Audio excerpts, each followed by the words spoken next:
తెలంగాణడు central government నుంచి స్మృతి ఇరానీ మాజీ central minister, Delhi ముఖ్యమంత్రి Rekha Gupta madam and Jharkhand CM, Uttarakhand CM, వీళ్ళందరూ ముఖ్యమంత్రులు వచ్చి బిజినెస్ బాగుంది, గవర్నమెంట్ వైపు నుంచి దీని గైడ్ లైన్స్ ఉన్నాయి, అడగోలు ఎవరు మీరు దేంట్లో పడితే అంటే పైసలు కట్టడానికి కాగం కాకండి, డైరెక్ట్ సెల్లింగ్ ఒరిజినల్ ఏందో అర్థం చేసుకోండి అని వాళ్ళు చెప్తే వీడు ఇంటికాడనే కూర్చున్నాడు, బయటకు వెళ్ళాడు. ఫేకు ఫేకు ఫేకు కొంకులు ఇదేటట్టు కొట్టాలి, బరిగా తీసుకొని ఒక్కొక్కరిని ఫేక్ అనగానే మాట్లాడాలి. ఎంత మాట్లాడాలి సార్, నాకు వెస్టేజ్ పేరు తెలుసు కానీ ఆ బిజినెస్ గురించి తెలియదు, నేను ప్రొడక్ట్ వాడినా నాకు నచ్చలేదు, నో ప్రాబ్లం, అది కూడా మాట్లాడవచ్చు.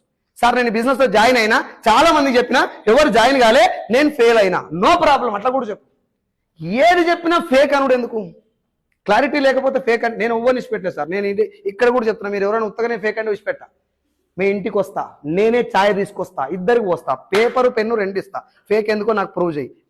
మీరు ప్రూవ్ చేయకపోతే నీ పేపర్ ఫోటోలు వస్తారు, నేను నీ ఫోటో పేపర్లు వస్తారు పక్కా. ఎందుకు అంటే ఒక మాట మాట్లాడితే అవతలోనికి ఇంకో 4 రోజులు బత్తట్టు ఉండాలి. అబద్ధం చెప్పి అవతలని ఇట్లా మనపోయేది. పోనీ నిజం చెప్పు నాకు. నిజంగా జనాలు డైరెక్ట్ సెల్లింగ్ గురించి పూర్తిగా తెలిసి ఫేక్ అంటురా, మోసపోయిన కంపెనీల దృష్టిలో పెట్టుకొని ఫేక్ అంటారు?